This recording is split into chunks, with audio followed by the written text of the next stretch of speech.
Okay, let's turn our attention to the latest in the world of social media and a bizarre story involving the Twitter account of a major company that is picking fights with customers. For more, we're joined by our expert, Dr. Karen Sutherland from the University of the Sunshine Coast. Welcome back to you. Hi, how you doing? Good. Now, this story is fascinating. It's very, very strange. Let's get into it. Harvey Norman, the Twitter account, has gone a little bit nuts. So tell us more. What is happening right now? Yeah, well, it started with, there's been a big backlash against Harvey Norman because they won't return the JobKeeper payments. So apparently their profits for the last half of last year was something like 462 million, and they're refusing to actually pay back the 22 million they received from the government. So this caused an online furor, and there was a hashtag boycott Harvey Norman. And then the actual Twitter account started blocking prominent Australians like the ACTU and politicians who were talking about this issue. So they blocked, and then I think the real incident happened was when one of the former employee talked about how working there actually led to them considering suicide, and the response to that from the Harvey Norman account was two emojis, a face palm and the waving emoji, which is completely insensitive by any means. So this is what caused this PR disaster.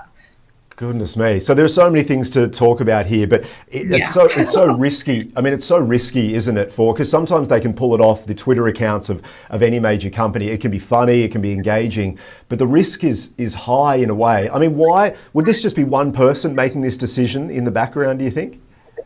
Who knows? They actually said that the Twitter account was unmanned, and so now I guess they're saying that maybe it was hijacked or something of that nature, but I'm not so sure. But now they've actually deleted the Twitter account altogether, the Australian one.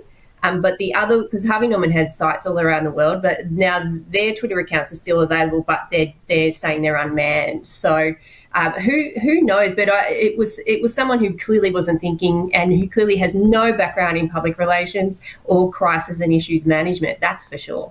Yeah, do you think because there's such a big company with so many customers, and this can make national news, of course, maybe even global news, if you make a decision like that, because the risk is high, isn't it? So when you send a comment or respond to someone, start blocking, this could have some ramifications really for customers wanting to go and buy some of their products.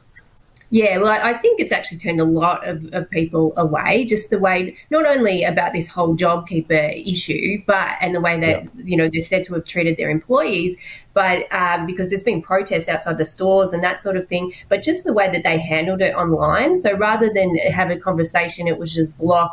And just the really insensitive response to the former employee talking about the mental health impacts of working there, not handled delicately or with any compassion whatsoever. So, it's almost in line, with their decision not to give back. It's all about profits and very insensitive.